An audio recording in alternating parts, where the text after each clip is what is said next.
नमस्ते बच्चों, 8वीं कक्षा प्रथम भाषा हिंदी पाठ 4 दीवानों की हस्ती में आपका पुनः स्वागत है। ये भाग 2 है। इस भाग 2 में 2 अनुच्छेदों को चुना गया है। तो अभी हम देखते हैं पाठ का नाम दीवानों की हस्ती है और कवि हैं भगवती चरण वर्मा। इनका जन्म 30 अगस्त 1903 में हुआ और इनकी मृत्यु 1981 में हुई, 5 अक्टूबर 1981 में हुई। तो अभी हम तीसरा और चौथा अनुच्छेद देखते हैं।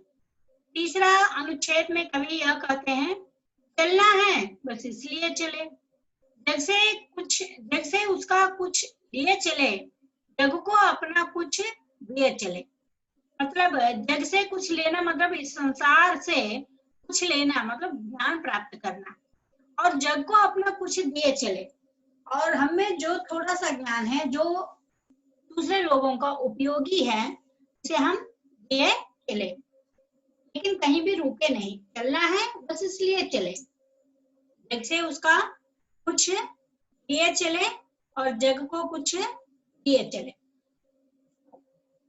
किस ओर चले यह मत पूछो। मतलब कवि कहते हैं कि हम कोई भी दीवाना अगर चलता है तो उसे यह मत पूछना कि किस ओर जा रहे हो, किस ओर चले यह मत पूछो, चलना है बस इसलिए चले।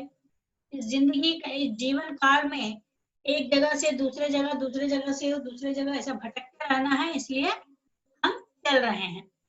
जग से उसका कुछ लिए चले, जग को अपना कुछ दिए चले, इस प्रकार हो रहा है।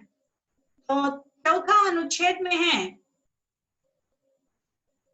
दो बात कही दो बात सुनी, कुछ हंसे और फिर कुछ रोए, चक्कर सुख दुख के घूंटों को हम एक भाव से किए चले। दो बात कही मतलब अपने दिमाग में जो है वो बात उनको सुना दी है।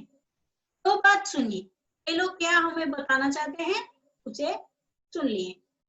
कुछ हंसे और फिर कुछ रोए, कुछ लोग हंसे हैं तो कुछ लोग रोए हैं।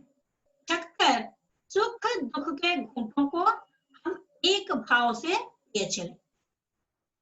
इस तरह देखने से सुख और दुख, सुख का मतलब संतोष हंसी और दुख का मतलब रोना, तो इन दोनों भावनाओं को एक भाव से, मतलब सुख मिला है इसके लिए हम बहुत ही आनंद नहीं हुए, बहुत ही खुशी नहीं हुए, और दुख मिला है इसके लिए और भी रोए नहीं, तो दोनों को बराबर रूप से देखने हैं। यही कवि इस दोहों के साथ इन कविताओं में बताना चाहते हैं। तो दोनों अनुच्छेदों का भाव क्या है देखिए। प्रसंग में आपको इस कविता पाठ से लिया गया है, कवि का नाम क्या है उसे लिखना है, और व्याख्या मतलब भावार्थ में कवि का कहना है कि दीवानों के आनंद मार्ग क्या है यह वो बताना नहीं चाहते हैं, केवल आनंद के मार्ग पर चलना जानते हैं। उन्हें चलना है इसलिए चलते हैं। गति ही जीवन है और जड़ता ही मृत्यु। जड़ता मतलब स्थिर रूप से रह जाना। अगर हमारे जीवन में हम हिले डुले नहीं, इसका मतलब यह कि हम मृत्यु हमें प्राप्त हुआ है। इस भाव को वे मानते हैं। संसार से जो कुछ भी ग्रहण करते हैं उसका वे समरूपी वापस कर देते हैं। जितना लिया उतना दिया, दिया वाला भाव दीवानों का मूल मंत्र है। जीवन में दुख सुख रात दिन खुशी गमी लगी रहती है। मानव मात्र इसी में लिप्त होकर अपना जीवन बिताता है, लेकिन दीवाने इससे अनासक्त रहते हैं। दीवाने दुख और सुख को जीवन के एक ही सिक्के के दो पहलू मानते हैं। उनका मानना है कि हम दुख और सुख को जीवन से अलग नहीं कर सकते हैं, इसलिए उन्हें समभाव से स्वीकार करना चाहिए। एक सिक्का अगर हम लिए तो उस सिक्के का दो पहलू होते हैं, जैसे कि हम बोलते हैं हेड एंड टॉस, तो एक ही सिक्का में होता है। इसी तरह हर एक मानव जीवन में, हर एक के जीवन में सुख दुख दो सिक्के के दो पहलू के रूप में मिलता है। तो एक तरफ दुख है तो दूसरा तरफ सुख है। इसीलिए सुख और दुख को हमें समभाव से स्वीकार करना चाहिए। ये कवि हमें समझा रहे हैं। तो अभी हम देखते हैं कि प्रश्न क्या है। कवि अपने आने को उल्लास और जाने को आंसू बनकर बह जाना क्यों कहा है? ये तो पहला दोहा में आता है। पहला कविता में दो अनुच्छेदों में दूसरा जो अनुच्छेद है उसके कवि के अनुसार दीवानों का जीवन मस्त मौलापन लिए रहता है। इस संसार में सभी की भलाई के लिए क्या कार्य करते रहते हैं। दूसरों को सुखी रखना उनका मूल मंत्र है। यही कारण है कि आम जनता बहुत दुखी हो जाते हैं। वे उनकी आने की प्रतीक्षा करते हैं और चले जाने पर दुखी हो जाते हैं। हालांकि दीवाने एक जगह पर रुकते नहीं हैं। उनका जीवन चलायमान है। सभी की सेवा करना दीवानों का धर्म है। दीवाना मतलब हर एक को चाहते रहते हैं, प्यार के इसमें उन्हें बहाते जाते हैं। तो इस तरह आना उल्लास है तो जाना आंसू होना है। अगर जो व्यक्ति या जिन्हें आप बहुत अच्छी तरह जानते हो, मतलब प्यार करते हो या जिन्हें तुम बहुत ही चाहते हो, वह व्यक्ति अगर आपके जीवन से हट जाए तो आपको बहुत दुख होता है। तो ऐसे व्यक्ति लोग हैं जो कि एक जगह स्थिर से नहीं रह पाते हैं। इसीलिए कवि उनके माध्यम से कहते हैं आना उल्लास, मतलब किसी अच्छे व्यक्ति को या जिसे हम पसंद करते हैं, अगर वैसा व्यक्ति आ गया तो हम बहुत ही आनंद भरित हो जाते हैं। इसीलिए उसे उल्लास कहा गया है। और जब वह व्यक्ति वापस चला जाता है तो हमें बहुत दुख होता है, तब उसे आंसू बनकर बह जाना कहा गया है। जिस तरह आंसू आंख से निकलकर नीचे गिर जाती है, मतलब आंख से अलग हो जाती है, इसी तरह वह व्यक्ति भी हमारे जीवन से अलग हो जाते हैं। अभी हम और एक प्रश्न देखते हैं।